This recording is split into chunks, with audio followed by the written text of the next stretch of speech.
Hey guys, how's it going? Kripparrian here. So yesterday I remade my wizard in Neverwinter. I made Queen of the Gerbils, and I retired the King of the Gerbils. And a lot of people have been asking me why I did this, and I want to share with you guys some of the very elementary parts of the game, but very fundamental basics that I have learned. So when you make a new character, I'll make one here now, just for fun on the Dragon server. That's where I'm at. You get the cinematic action.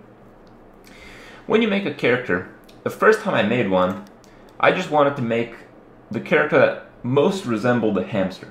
So I figured I'd go dwarf, and I wanted to go pew pew, so I made the wizard. Some ranged attacks, some nukes, and all the good stuff. So I'm like, yeah, let's do that. I want to do that. So I click that, make control wizard. That seems pretty cool.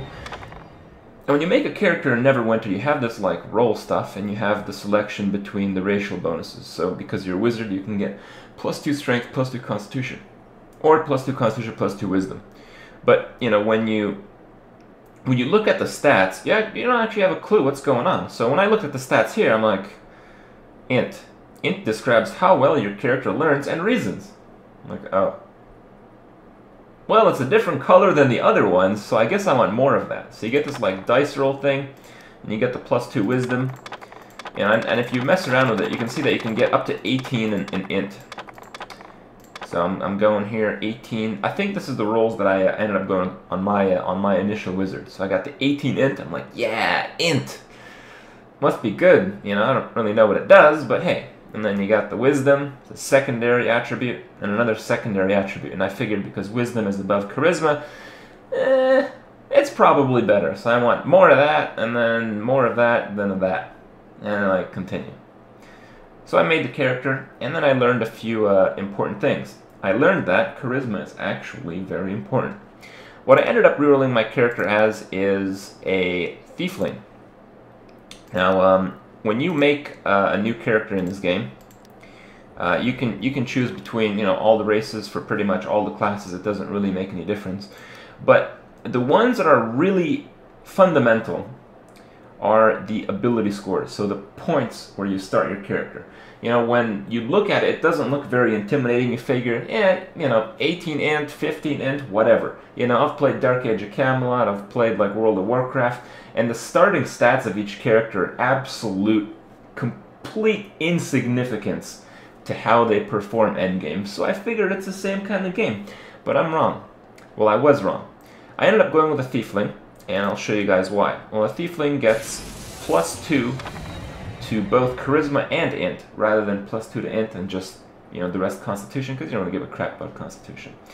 So I went with that one, and I wanted to max out my charisma. And the reason is, charisma for a wizard is crit. But not only that, it's a lot of crit. Let me see if I can get what I rolled my, my current wizard as. Seems to be proven very hard to get. But I'm pretty sure I ended up getting 18 int, 18 charisma, which seems to be very evasive right now. But I'm going to give up here in just a second. There we go. 18, 12, 18. Oh my god, so overpowered. So with that, good enough. Just pick some random stuff. Okay. Random stuffs. Oh my god, so badass. Alright, so we made this character, and it logs in, and you get the same login stuff. And I want to show you guys exactly what each of the stats do. Now, each of the stats for each of the classes do different things, and this is fairly relevant because, while these are the bonuses for a wizard, these are not going to be the bonuses for like a rogue or a tank or something like that.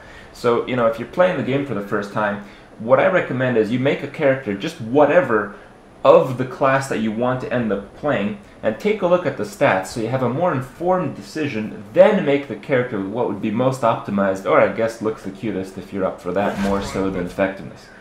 So you got the int. It seems that every point over 10 gives me a 1% damage bonus and a recharge speed increase. Now all the abilities that I have like cooldowns, and the recharge speed increase lowers these cooldowns. So int gives damage and cooldown reduction. Very good. And wisdom gives recharge speed, action point gain. Action point is like, the big ass nuke that you get, your huge ability.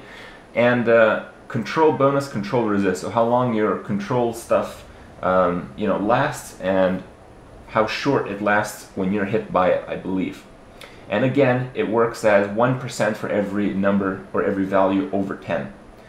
And charisma, which is the part that I really faltered when I made my dwarf. I made my dwarf with 13 charisma, so I started my dwarf with 3 base crit, where when I rerolled, I made a tiefling, and a tiefling has 8 base crit with the exact same int value. So that's why it's very important. You know, when you make a new character, for me, these values did not look very intimidating, but now that I'm more informed about what's going on, and I'm really starting to enjoy the game, maybe I'll end up playing a little bit more than I had thought originally.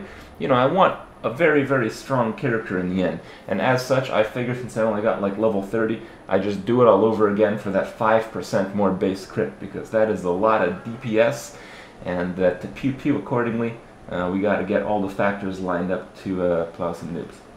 So that's what's going on in Neverwinters. I know it's some basic stuff, but hey, when I try to look this stuff up on the internet, the information is absolutely non-existent. So I know I've helped some of you guys out, and maybe you guys can at least try it out and enjoy the game as much as I have.